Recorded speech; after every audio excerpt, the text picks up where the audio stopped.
I'm here with Brad Krauskopf of Hub Melbourne. I'm a member of Hub Melbourne and take some space here. It's quite an innovative workspace. Brad, tell us about Hub Melbourne and maybe a little bit about what you think the future of future workplaces will look like. Definitely. So the future of work. So when you can work everywhere, then what then happens? What are people going to actually be looking for in their workspace? And pretty much what I think is they're going to be looking at who's sitting next to them.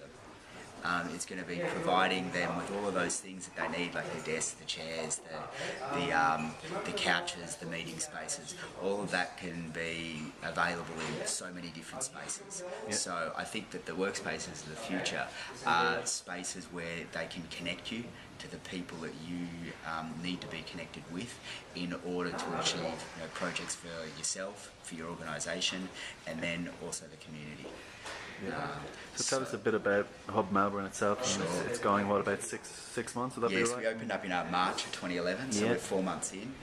We did this huge process of co-creation and participative design beforehand, so that even before we opened, what we actually had was a community of people and organisations, and that's that key thing. Like as funky or amazing as any workspace might be, if there ain't people in there, then it's just a big empty space. So what kind of people have you got in the space?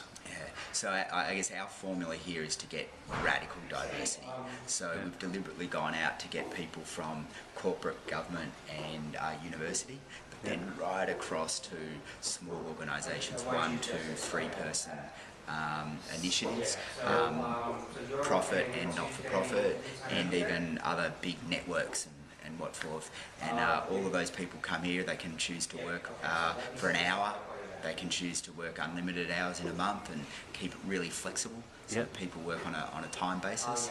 And then one of the key things that Hub does is every week it curates learning and collaboration experiences. And it's interesting, half of the people that are members of the Hub don't even actually use it as a workspace. They see it as a space of learning and innovation. And every week there's a good 5 to 10 events that people can come along to and learn from each other.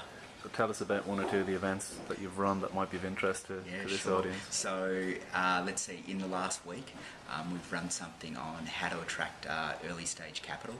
And it was actually a great conversation where we're talking about old styles of attracting capital to fast growing businesses, but then also extending that conversation across how do we attract capital to social enterprises as well.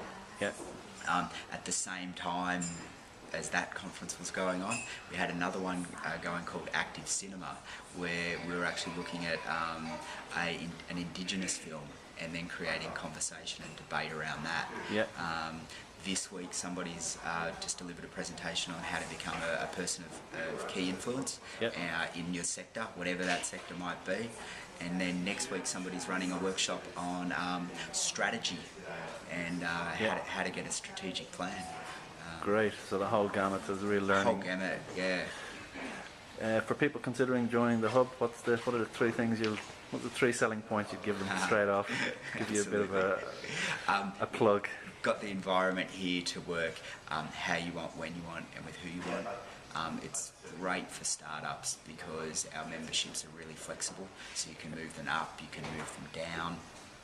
And the amazing bit with Hub is that every day when you come in here, you're going to be sitting next to new people, new skills. You can't do anything in isolation these days. So all of the people you need to get your job done are right here in the space.